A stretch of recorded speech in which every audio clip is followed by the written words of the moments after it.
And we are looking at some pretty big fire danger right now across the state. It's going to be one of those situations we have to watch carefully. Let's take a look at what we're seeing out there. It's kind of hazy from the perspective of our Roswell sky cam. You can barely see the mountains in the background there. Those are the Sacramento Mountains, and that's because, well, there's been some elevated wind speeds all across the state, including right here in areas like Red River, but that wind is starting to calm down now that the sun is setting. So still, we are under a red flag warning, at least for the next 40 minutes or so across the northeast because of how dry and windy it has been. Right now, you see those sustained wind speeds pretty much in the teens and 20-mile-per-hour range with a few gusts up to 31, but most of those impacts are across the northern area of the state. A few higher elevated areas like Ruidoso also getting some high wind gust as well. And you combine that with these warm temperatures, I mean, we're talking 60s, even upper 60s for areas like Clayton, 71,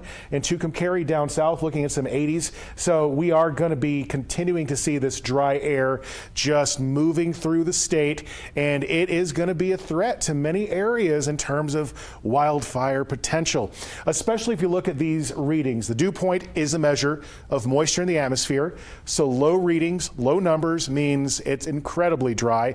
I mean, to the point that it's 9 below in Truth or Consequences and 1 below in Clovis. So right now, considering how dry the vegetation is, we all have to be very careful. You know, it's not just in fire season.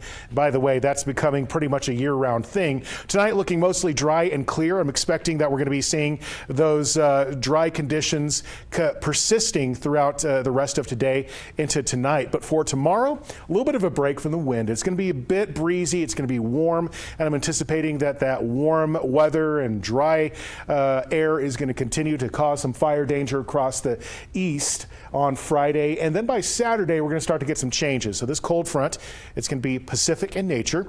It's going to cool us down just a bit, and then swinging around is going to be an eastern cold front, reaffirming those cooler temperatures across the northeast. We could get a little snow in the north central mountains.